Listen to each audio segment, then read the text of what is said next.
sore? Ada sukacita sore ini? Ada semangat? Yang sukacita, yang semangat, boleh kasih tepuk tangan buat Tuhan Yesus. Haleluya, puji Tuhan. Sore hari ini saya kebagian terakhir menutup semua rangkaian khotbah tentang financial healthy, tentang kesehatan keuangan. Dari minggu pertama ya, Bapak Gembala sudah khotbah, minggu kedua, minggu ketiga, sampai tadi pagi, siang, dan ini terakhir saya bagian penutup. Waktu saya mempersiapkan, saya bilang, Tuhan, saya khotbah apa lagi ya? Perasaan dari minggu pertama saya simak udah pada dibahas semua ya tentang keuangan. Semuanya bagus-bagus sampai Tuhan bahas. Ada yang dari sisi menabur, ada yang dari sisi firman Tuhan. Ya semua udah bagus-bagus deh. Pokoknya semua saya catat tuh yang khotbah siapa-siapa. Saudara, saya bilang, saya khotbah apa ya? Saudara, akhirnya saya khotbah tentang hikmat dalam mengelola berkat-berkat Tuhan. Saudara yang dikasih oleh Tuhan, kalau kita bicara tentang uang, money, mulus, hepeng, penting gak saudara? Penting ya? Penting uang. Biar kata uang bukan segala-galanya, tapi hampir segala-galanya butuh uang. Benar apa benar? Benar. Selama hayat masih di kandung badan, selama itu kita masih membutuhkan uang. Masa gereja ngomongin uang? Tabu gitu ya, malu gitu, enggak etis gitu ya. Enggak begitu saudara. Justru karena uang itu sesuatu bagian yang penting, kita harus bicarakan, kita harus pikirkan, kita harus punya hikmat bagaimana supaya kita mengelola setiap berkat-berkat Tuhan. Karena kadang-kadang bukan berkatnya enggak ada. Ya, bukan orang dunia bilang hokinya apok gitu ya. Bukan begitu kadang-kadang Pak Firman. Kadang-kadang ada berkatnya, ada hokinya, tapi yang gak ada adalah hikmatnya untuk mengelola berkat-berkat itu. Saudara yang dikasih oleh Tuhan, beberapa waktu lalu tim sosial mengadakan cek kesehatan gratis. Di bawah ya, kita semua dicek kesehatannya. Ya, siapa yang ikut? Saya juga ikut tuh. Kita dicek ya, saudara-saudara ya. Apa yang dicek tuh? Tekanan darah ya. Apalagi ya? Gula darah. Terus apa lagi tuh? Kolesterol, asam urat ya. Kita semua dicek tuh. Saya juga dicek. Saya takut nih, kayaknya saya banyak dosa. Dicek gitu ya. Puji Tuhan sih masih bagus juga hasilnya, cuman glukosa agak tinggi. Harus warning. Saudara, kalau untuk cek kesehatan fisik ada alatnya. Kalau untuk cek kesehatan finansial gimana caranya tuh Bu Tuti? Apakah sore hari ini saudara saya periksain atu-atu rekeningnya, dompetnya? Ayo, mulai dari yang depan. Nggak mungkin ya. Saudara, untuk mengecek kesehatan keuangan ada beberapa pertanyaan. Ini saya simpulkan dari satu research ya. Sebenarnya sangat banyak dan panjang lebar pertanyaannya, tapi saya ringkas menjadi 5. Nanti Bapak Ibu Saudara jawab di dalam hati masing-masing aja ya. Jawab saja iya atau tidak dalam hati masing-masing. Terus saudara ingetin, saudara jawab iya berapa, jawab tidak berapa ya. Nanti saya kasih tahu apakah finansial saudara, keuangan saudara ada di zona yang sehat atau kurang sehat ya. Nomor 1 dulu kok yang dimunculin.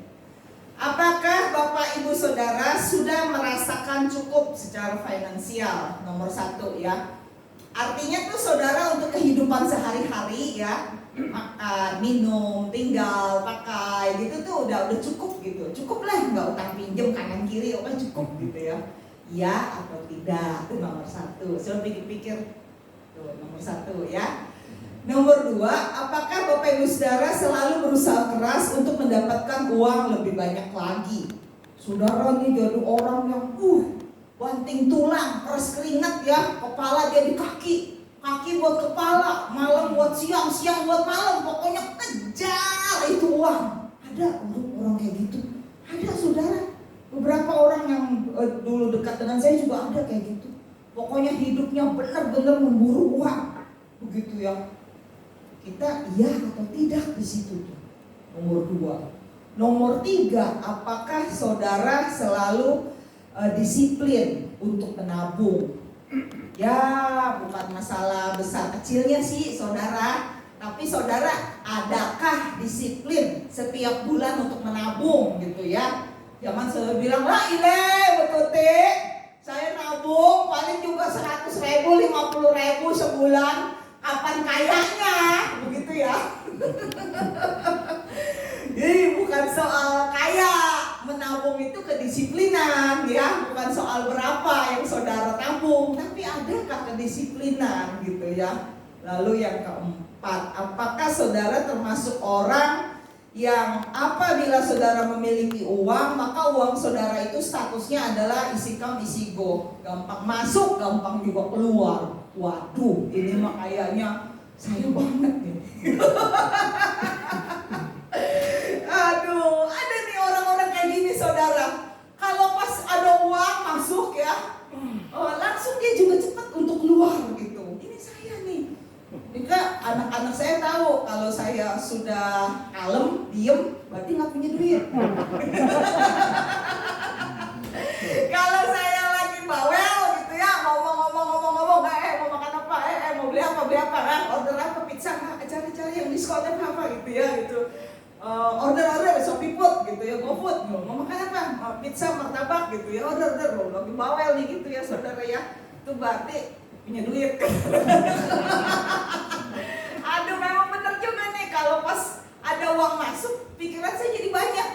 Ih, mau beliin si anu ini, ih mau beli ini, beli itu, ih ganti ini, ganti itu, gitu tuh. Jadi isi come isi go. Wah, kita termasuk apa tidak nih yang keempat.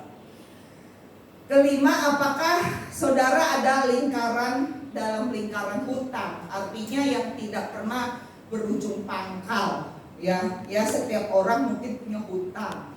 Tapi kalau kita ada dalam lingkaran hutang yang tidak pernah berujung pangkal, artinya utang kita itu kagak impas-impas, Bapak Ibu, bertahun-tahun gitu ya. Buset, berapa kali lebaran itu utang kagak impas-impas. Itu kita ada dalam lingkaran hutang. Apakah kita ada dalam lingkaran itu? Nah, dari kelima pertanyaan ini, kalau jawaban kita kebanyakan tidak, berarti puji Tuhan dah, keuangan kita lumayan sehat. Tapi dari jawaban ini kalau kebanyakan iya, apalagi iya 5-5-nya, itu kita kurang sehat, katanya begitu saudara ya. Ya itu hanya beberapa kuis finansial yang saya pelajari. Bapak Ibu saudara yang dikasih oleh Tuhan, saya termasuk orang yang suka untuk belajar dari berbagai sumber. Saya belajar financial healthy, saya belajar financial freedom, financial breakthrough ya, dari berbagai sumber yang rohani maupun yang sekuler, dari sumber yang Alkitab maupun yang di luar Alkitab, dari yang Kristiani sampai yang seberang sana pun saya pengen tahu gitu, apa sih pandangan orang nih tentang bagaimana mengelola keuangan itu kayak apa sih gitu. Saya pengen tahu, saya pelajari, saya dengerin, saya baca bukunya bahkan ya. Saudara, kalau menurut kesimpulan saya, memang gak ada satu aturan yang baku, satu rumus yang pasti supaya kita bisa menjadi orang yang punya financial freedom, kita punya jadi orang yang punya keuangan bagus gitu. Sebenarnya gak ada sih. Cuman kalau boleh saya simpulkan, cara orang mengelola keuangan itu samalah kayak ibarat 3 orang mau menyeberang jalan. 1 orang berhikmat, 1 orang nekat, 1 orang oon. Orang berhikmat, waktu dia mau nyeberang jalan, dia berdoa, Tuhan Yesus tolong saya, lindungi saya, sertai saya mau menyeberang ke sana. Lalu dia lihat kanan, kiri ya, udah aman, dia nyeberang. Itu orang berhikmat. Orang nekat beda. Dia kagak berdoa. Bodoh amat. Dia kagak berdoa. Dia juga kagak ngelihat kanan, kagak ngelihat kiri. Main nyelonong aja begitu. Semboyan dia adalah urusan belakangan. Pokoknya gue nyebrang. Nah, itu orang nekat. Orang oon beda lagi. Berdoa dia, Tuhan tolong lindungi saya, saya mau nyebrang dalam nama Yesus, amin. Tapi waktu sepi dia diem. Waktu ada truk gandeng lewat, dia nyebrang. Tabrak dia. Ini orang oon dia. Prinsip keuangan masih pikir begitu. Ada orang berhikmat, ada orang nekat, ada orang oon. Semoga saya dan saudara masuk dalam golongan orang berhikmat. Amin. Amin. Saudara yang dikasih oleh Tuhan, lanjut slide-nya. Mengapa kita harus menggunakan hikmat dalam mengelola berkat-berkat Tuhan? Lanjut. Firman Tuhan dalam Amsal pasal 3 ayat 13 mengatakan, berbahagialah orang yang mendapat hikmat, orang yang memperoleh kepandaian, karena keuntungannya melebihi keuntungan perak dan hasilnya melebihi emas. Jadi penting banget nih hikmat Tuhan untuk kita mengelola berkat-berkat Tuhan. Karena seberapa besar pun rezeki yang Tuhan kasih, seberapa besar pun hikmat yang Tuhan kasih, ya berkat yang Tuhan kasih, kalau kita nggak punya hikmat untuk mengelolanya, sama juga bohong. Kita akan masuk dalam golongan orang nekat atau orang oon yang tadi saya ilustrasikan. Bapak Ibu Saudara yang dikasih oleh Tuhan, bagaimana ya caranya ya kita menggunakan hikmat itu ya? Mengapa kita harus gunakan hikmat? Lanjut. Yang pertama, karena dengan hikmat kita bisa mengendalikan diri. Firman Tuhan mengatakan dalam Amsal 25 ayat 28 mengatakan, orang yang tidak dapat mengendalikan diri adalah seperti kota yang roboh temboknya. Saudara, di zaman Alkitab, kota-kota penting selalu dikelilingi dengan tembok supaya menjadi benteng pertahanan bagi kota itu. Jadi nggak mudah diserang oleh musuh. Kalau ada musuh dari luar-luar tuh mau masuk, susah dia karena ada temboknya, dijagain gitu kotanya. Tapi diibaratkan kalau kita nggak bisa kendalikan diri, kita seperti kota yang udah roboh temboknya. Orang yang dapat menguasai diri, kata Amsal 16 ayat 32, itu dirinya itu melebihi orang yang merebut kota. Saudara yang dikasih oleh Tuhan Yesus, bicara tentang mengendalikan diri, ini memang butuh hikmat Tuhan. Kalau saudara membaca kitab Yosua pasal 7, di sana diceritakan bahwa setelah umat Israel dan Joshua mengalahkan kota Yeriko ya, mereka menang gitu ya atas Yeriko, kotanya udah roboh, mereka udah menang. Dan lazimnya peperangan pada waktu itu, kalau sudah menang itu barang-barangnya semua boleh diambil gitu sebagai hasil jarahan perang, kayak begitu budayanya memang. Tapi pada waktu itu Tuhan bilang jangan sampai ada yang bawa barang-barang ini. Karena barang-barang ini kalau dibawa akan mendatangkan celaka. Orang kita bilang mah bawa sial lah begitu. Jangan dibawa itu barang-barang orang kota Yeriko itu, jangan dibawa begitu. Yosua udah kasih tahu kepada semua kepala pasukan dan umatnya gitu, jangan ada yang bawa. Tapi saudara, ada seorang bawahan prajurit Yosua yang bernama Akhan. Dia tuh istilah kata gelap mata. Dia melihat jubah indah ya buatan Sinear. Dia lihat ada 200 sikal perak, ada 50 shekel emas. Dia bawa. Gak ada yang tahu, dia umpetin. Dia bawa ke kemahnya. Lalu di dalam kemahnya dia gali tanah, dia umpetin. Di situ dalam banget di tanah. Gak ada yang tahu. Tapi Tuhan tahu. Akhirnya pada waktu mereka menghadapi orang-orang di kota Ai, mereka kalah. Dan mereka menangis. Mereka bilang kenapa kita bisa kalah gitu ya. Dan Tuhan katakan ada seseorang yang menyembunyikan barang-barang yang seharusnya tidak dibawa ke perkemahan umat Israel, yaitu Akhan. Akhirnya Akhan dihukum saudara. Saudara, kadang-kadang pengendalian diri ini Gampang apa susah ya saudara ya? Susah ya, susah. Mengendalikan diri ini susah. Makanya ada pepatah bilang, orang bodoh selalu ingin mengendalikan orang lain, tapi orang bijak selalu berusaha mengendalikan dirinya sendiri. Pikirin benar juga. Kalau kita nggak punya hikmat, kita nggak bisa mengendalikan diri. Tuh godaannya tuh misal kata shopping ya. Wah, apalagi kaum wanita. Mana kaum wanita sama saya. Kita kaum wanita emang diciptakan oleh Tuhan dari sononya begini ya. Ngelihat apa-apa ibu bagus ya, baju beli nih ceritanya.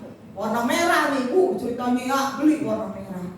Udah sampai rumah udah kita lihat. Aduh, kenapa tadi beli warna merah ya? Tadi yang biru sebenarnya lebih bagus tuh. Aduh, nanti besok-besok kita balik lagi, kita beli lagi warna biru. Udah punya merah sama biru, pikir-pikir, ih kuning cakep ya. Beli lagi warna kuning. Akhirnya banyak baju-baju ya, sama saudara saya juga kudu bertobat.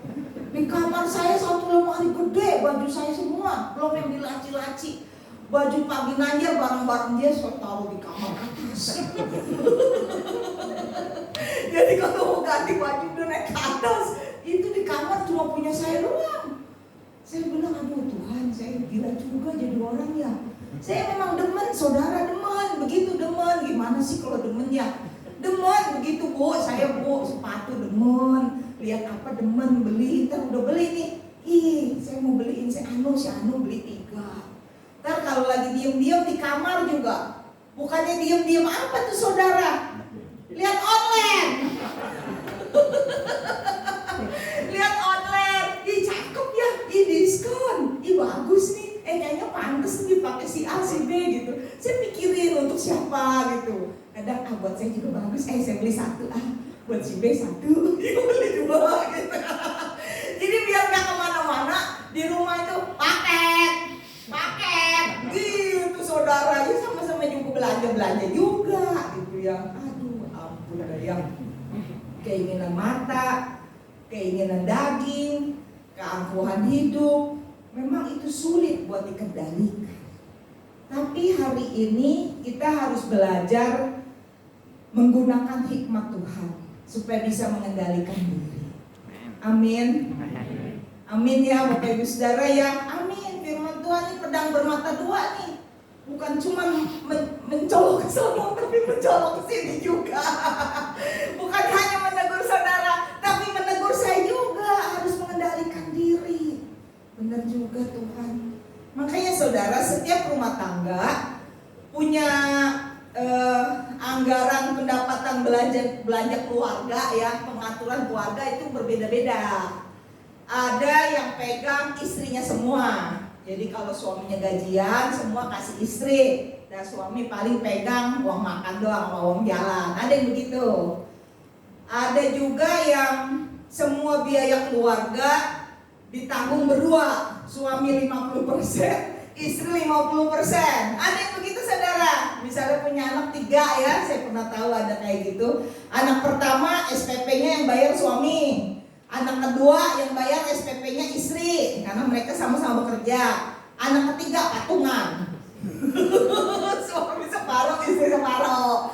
Bayar listrik siapa gitu ya, bayar air siapa. Ada tuh kayak gitu pengaturan rumah tangga. Ada juga yang kayak saya. Kalau kayak saya, suami yang atur semua. Saya pegang kas kecil. Karena saya lemah di sini. Jujur. Lemah di pengendalian diri. Kan bahaya kalau saya pegang semua. Bisa baru tanggal 5 udah habis. Ya ini beda-beda emang keluarga saudara. Jadi gak bisa ada aturan baku, aturan yang pas gitu. Harus begini, harus begolong. Gak bisa. Dikondisikan sesuai dengan karakter masing-masing, dengan pendapatan keluarga masing-masing. Begitu saudara. Hikmat dalam mengendalikan diri ini penting sekali. Saudara yang dikasih oleh Tuhan Yesus Kristus, biarlah setiap berkat yang Tuhan berikan kepada kita kita gunakan dengan pengendalian diri. Amin. Supaya kita di kemudian hari tidak menyesal, karena besar pasak daripada tiang katanya. Kita lebih besar pengeluaran daripada pemasukan. Ujung-ujungnya biar kesohor, biar tekor asal kesohor begitu ya. Ujung-ujungnya kita jadi punya banyak utang gitu ya. Itu gak baik saudara ya. Utang panci belum lunas, udah ngambil utang daster. Utang daster belum lunas, udah ngambil utang kredit kulkas gitu. Aduh, akhirnya berputar-putar di situ, nggak selesai masalah keuangan kita. Itu yang pertama. Yang kedua, mengapa kita harus menggunakan hikmat Tuhan? Karena dengan hikmat Tuhan kita bisa melalui masa-masa yang sukar. Saudara, firman Tuhan mengatakan, dahulu aku muda, ini ditulis oleh Mazmur ya, pemazmur Raja Daud. Sekarang telah menjadi tua. Yang tua jangan tersinggung ya saudara, yang ngomong juga tua. Soalnya ya, dahulu aku muda, katanya kong, sekarang telah menjadi tua. Tetapi tidak pernah kulihat orang benar ditinggalkan. Amin. Atau anak cucunya minta roti. Waduh, ini firman Tuhan. Mau kita baca pelan-pelan, kita resepin dalam hati, kita pasti menangis saudara. Ini janji Tuhan, ya dan amin. Orang benar tidak pernah ditinggalkan. Anak cucunya tidak pernah meminta-minta roti. Saudara, sejujurnya hidup semakin hari semakin sukar.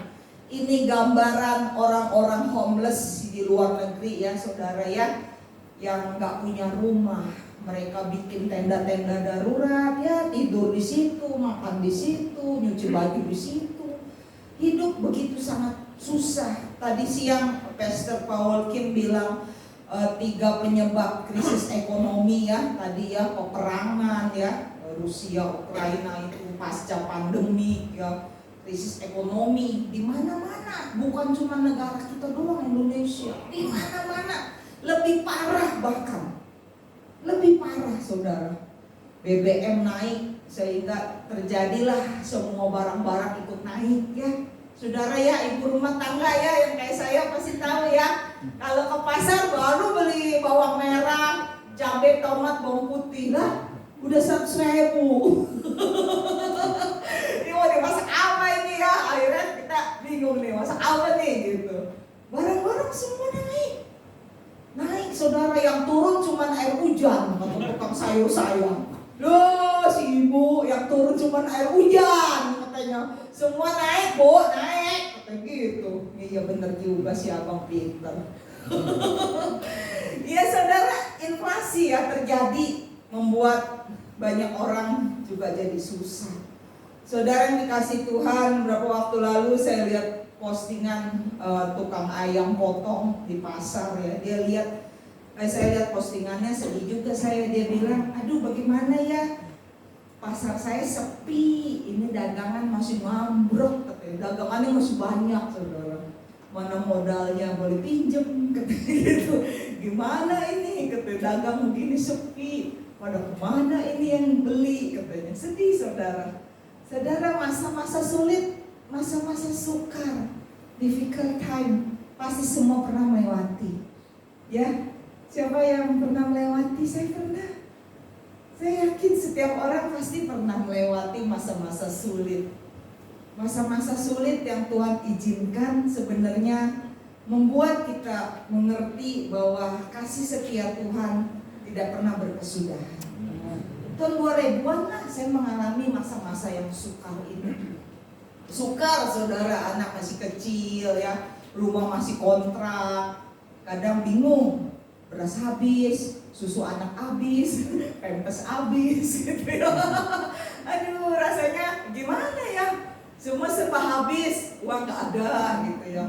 Tapi saya bersyukur di masa-masa sukar itu selalu ada pertolongan dan mujizat dari Tuhan. Selalu ada kasih setia dan kasih sayang Tuhan. Selalu ada jalan keluar dari Tuhan. Pada waktu anak sakit, aduh gak punya duit, anak sakit. Gimana ya Tuhan? tahu suami ada pelayanan, terus pulang dah ada berkat, tadi diberi berkat bawa ke dokter anak gitu ya. Ini anak-anak remaja yang udah pada gede ya, yang udah pada kerja, walaupun orang tuamu dengan hati yang ikhlas rela ya membesarkan engkau ya, tolonglah sebagai anak kita tuh mengerti gitu bahwa kita itu ke dunia ini bukan langsung gede begini, tapi ada perjuangan orang tua kita di situ gitu. Tolonglah engkau yang sudah bisa bekerja, sudah punya penghasilan, beri kepada orang tua. Mungkin gak banyak, tapi ada yang engkau beri. Itu membuat surga bergetar. Bener loh saudara, saya bukannya minta nih sama anak-anak yang udah pada kerja gitu ya. Bukan, tapi ini emang bener, hukum menabur dan menuai. Belajarlah mengasihi orang tua, karena suatu hari pun kita akan jadi orang tua. Yang menantu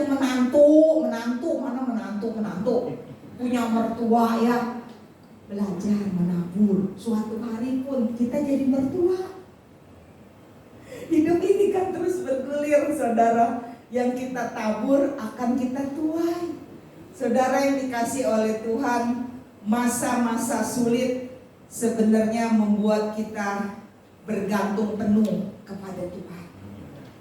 Kalau saudara mulai dewasa di dalam Kristus ya, saudara masuk dalam masa sulit, saudara gak mudah tawar hati.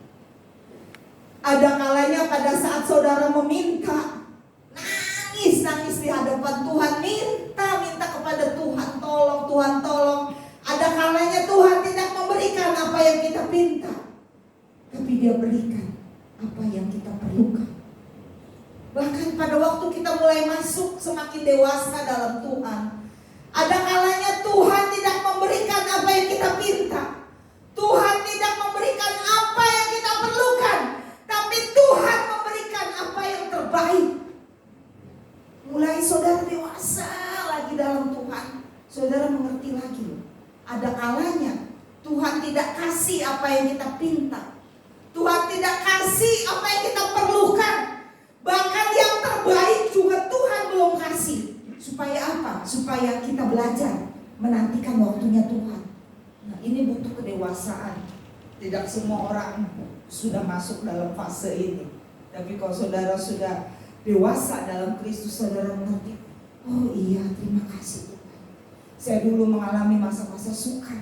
Saya percaya supaya saya mengerti firman Tuhan, hidupi firman Tuhan, mengatakan bahwa anak cucu saya tidak minta-minta. Tuhan tidak pernah tinggalkan orang benar. Bahkan firman Tuhan ada katakan, singa-singa muda merana kelaparan, tapi orang-orang yang mencari Tuhan tidak kekurangan sesuatu yang baik. Jadi pada waktu firman Tuhan itu saudara dengar, saudara baca, itu tidak akan sambil lalu. Karena saudara pernah mengalaminya. Karena saudara pernah ada dalam masa-masa sukar itu. Saudaraku yang dikasih Tuhan, bagi saudara yang ada dalam masa-masa sukar dalam hal keuangan, jangan putus asa. Amin. Hari-hari ini banyak orang bunuh diri. Hari-hari ini banyak orang terkena gangguan kejiwaan. Tempoh hari Pak Ginanjar dan tim sosial adakan kunjungan survei ke tempat rehabilitasi penanganan ODGJ ya, orang-orang dengan gangguan kejiwaan. Kata Pak Ginanjar masih muda-muda tuh, katanya dia sama saya, katanya di bawah 30 tahun lah, itu mah usia produktif ya saudara ya, masih muda saudara. Terus katanya juga ada yang sarjana pendidikannya rupanya itu orang berpendidikan juga. Kok bisa kena gangguan kejiwaan ya? Jadi mereka di sana diobatin, diterapi, diajari bekerja buat keset dan lain-lain supaya bisa terjun kembali ke masyarakat, bisa cari nafkah untuk dirinya sendiri, kayak begitu saudara. Ya saudara, udahlah ya, kita jangan nambah-nambahin jadi anggota ya. Sehat-sehat semua ya, amin. Amin. Waktu saya ke Korea, saya diajak juga ke Sungai Han ya, di sana ada Sungai Han. Terus saya bingung, kenapa itu di Sungai Han itu banyak polisi ya, di kanan kirinya begitu dijagain polisi. Saya tanya sama tour guide-nya, itu kenapa di sungai banyak polisi? Saya kira ada kejadian apa ya? Habis banyak gitu saudara, kita berapa meter ada polisi, berapa meter ada polisi kayak begitu. Terus kata tour guide-nya, oh itu Bu Tuti, itu mereka menjaga kalau ada orang yang mencurigakan di tepi sungai Han itu mau bunuh diri, begitu.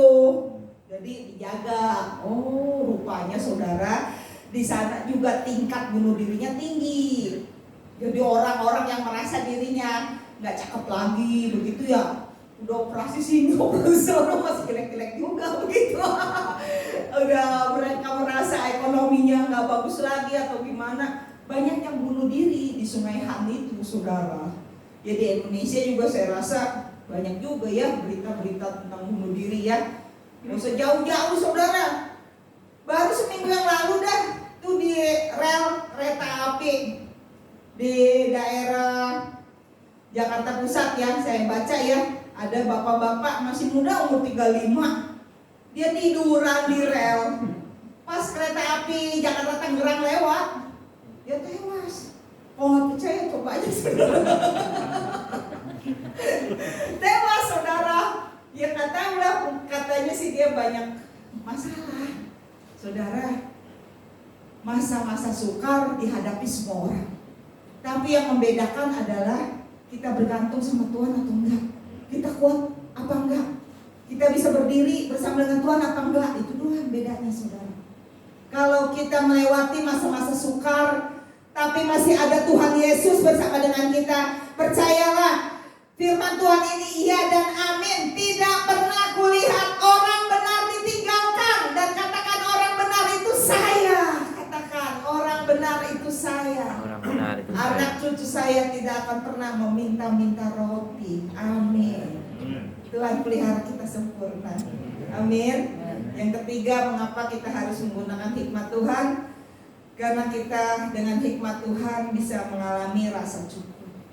Saudara, firman Tuhan katakan dalam surat 1 Timotius pasal 6 ayat 6, ibadah itu kalau disertai rasa cukup memberi keuntungan besar. Katakan bersama dengan saya, keuntungan besar. Sebab kita tidak bawa sesuatu ke dalam dunia, kita nggak bawa apa-apapun keluar, asal ada makanan, pakaian, cukuplah. Ini tulisan Rasul Paulus kepada anak rohaninya Timotius. Saudara, rasa cukup membawa keuntungan besar, kata firman Tuhan. Karena rasa cukup itu memberikan damai sejahtera, dan gak semua orang bisa punya rasa cukup. Walaupun orang itu mungkin sudah kaya raya ya, rumahnya udah bertingkat 7 begitu ya, mobilnya berentet begitu ya, wow udah sangat kaya raya. Tapi kalau gak punya rasa cukup, dia gak punya juga rasa damai sejahtera. Ya saudara nih yang berbahagia nih kalau masa tua seperti ini, bisa bersama dengan cucu. Siapa sini yang sudah punya cucu? Boleh angkat tangan dong mak, ya dong ya, udah punya cucu Ibu Lili. Ini bahagia katanya, kakek itu orang yang rambutnya ada perak tapi hatinya ada emas katanya. Bagus banget kata-kata ini, saya suka. Saudara, di Singapura ada true story, kisah nyata yang menggugah perasaan banyak orang. Waktu itu ada seorang pengusaha sukses, ini bos gede nih saudara. Dia punya anak lelaki cuma 1 ya. Hari terus berganti hari, akhirnya istri dari pengusaha sukses ini meninggal duluan. Jadi ini si pengusaha sukses ini jadi duda ya, tinggal sendiri karena istrinya sudah meninggal dunia. Singkat kata, singkat cerita saudara, anak laki-lakinya pun semakin dewasa ya, sudah kuliah sudah selesai, akhirnya menikah ya. Ya begitulah saudara, akhirnya punya menantu ya. Singkat kata saudara, pengusaha sukses ini tinggal bersama dengan anak, dengan menantunya, dengan cucunya. Ya pokoknya bahagialah begitu saudara, diperlakukan dengan baik ya. Sampai suatu ketika pengusaha sukses ini berpikir, saya kan sudah tua, buat apa lagi lah semua aset-aset saya, atas nama saya gitu ya, ini apartemen yang mewah ini ya, rumah, mobil, deposito, semua lah pokoknya punya dia. Itu dia pikir untuk apa lagi atas nama dia gitu, dia kan udah tua. Sudahlah, semuanya saya balik nama melalui notaris untuk atas nama anak laki-laki saya. Singkat kata, saudara, dipanggillah notaris terkenal di Singapura itu, mereka urus semua. Sudah dibalik nama semua atas nama anak laki-lakinya. Saudara, semakin hari tentunya pengusaha ini semakin tua. Saudara, jujur saja, orang kalau sudah semakin tua kan juga kehidupannya berubah, saudara. Kadang dia marah-marah tanpa judul, kadang dia merasa sedih tanpa sebab, kadang dia merasa diabaikan, kadang dia suka makan terus berantakan gitu ya, pakai toilet nggak bersih sesudahnya gitu. Ya namanya juga sudah tua, saudara. Akhirnya terjadilah berbagai keributan. Ya namanya juga seperti piring, saudara ya. Kalau piring juga sama-sama lama-lama suka trot-trot bentrok juga ya. Ada juga yang retak gitu ya. Nah, kehidupan rumah tangga juga begitu. Ya begitulah saudara, singkat kata akhirnya kakek pengusaha sukses ini ributlah sama anak ya. Ribut, mau menantu ribut. Akhirnya diusir, saudara. Diusir. Sedih juga ya, saudara ya. Ya mau bilang apa, semua hartanya sudah dia beri buat anak laki-lakinya, buat menantunya. Ya dia udah gak punya apa-apa. Diusir dari rumahnya itu. Bekerja pun udah gak mungkin karena udah tua. Siapa lagi mau terima kerja? Akhirnya pengusaha sukses ini menjadi pengemis di Orchard Road ya, yang pernah ke Singapura tahu di sana ada jalan itu banyak wisatawan belanja gitu, dia jadi pengemis di situ. Ya waktu dia jadi pengemis, tahu-tahu saudara ada rekan bisnisnya yang pas lewat situ. Dia masih mengenali bapak itu. Rupa-rupanya dia masih ingat itu rekan bisnis terbaiknya begitu waktu masih muda. Awalnya sih dia menyangkal, dia nggak ngaku, kamu salah orang, bukan, itu bukan saya katanya. Tidak, kamu pasti sahabat saya, kamu pasti teman bisnis saya, hopeng saya dulu, kamu nggak ingat gitu. Akhirnya dibawa pulang, saudara. Dia cerita dengan berlinang air mata kalau dia sudah diusir oleh anaknya, dia udah nggak punya apa-apa. Ya saudara, mitra-mitra bisnisnya itu akhirnya saling kontak. Dan akhirnya berita ini terdengar oleh Perdana Menteri Lee Kuan Yew ya. Dan Perdana Menteri Lee Kuan Yew yang pada waktu itu masih menjadi orang nomor 1 yang berkuasa di Singapura, sangat marah.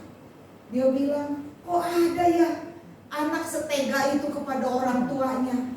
Panggil anak itu, panggil notaris itu. Dipanggil mereka semua, lalu disobek-sobek kertasnya dan dikatakan semua batal balik nama itu. Yang harus keluar dari rumah itu adalah kamu dan istrimu dan anakmu. Ini rumah milik bapakmu, gitu saudara.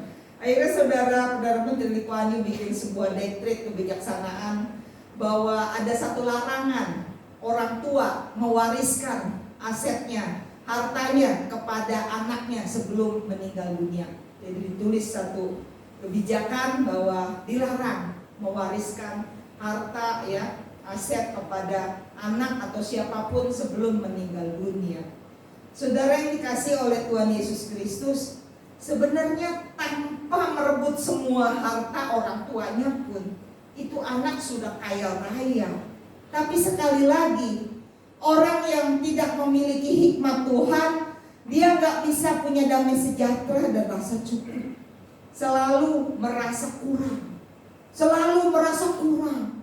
Punya apa kurang gitu ya. Punya uang 5 juta kurang. Padahal masih banyak orang yang cuma punya duit 500.000. Punya uang 500.000 kurang.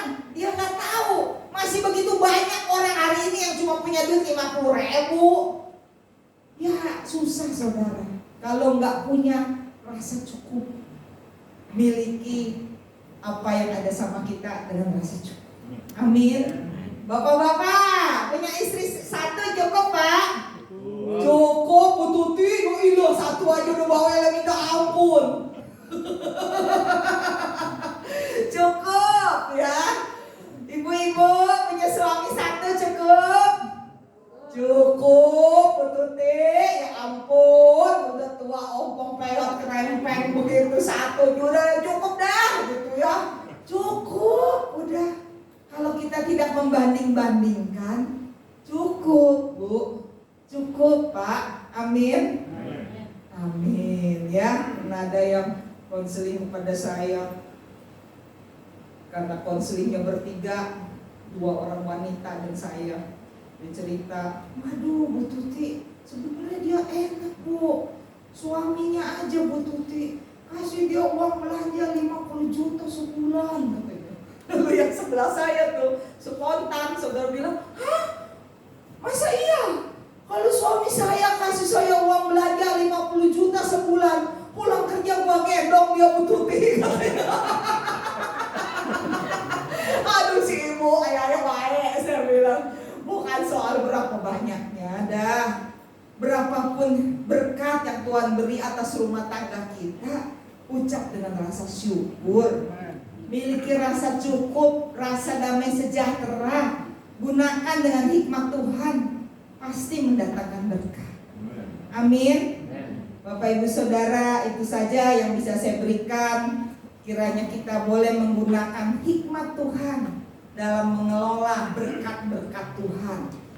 Biarlah firman Tuhan menjadi kekuatan buat kita semua. Kita gunakan segala berkat-berkat Tuhan untuk kemuliaan nama Tuhan. Amin. Kita mau menjadi orang berhikmat ya semuanya ya, supaya hidup saya, hidup saudara ada dalam berkat Tuhan. Amin. Mari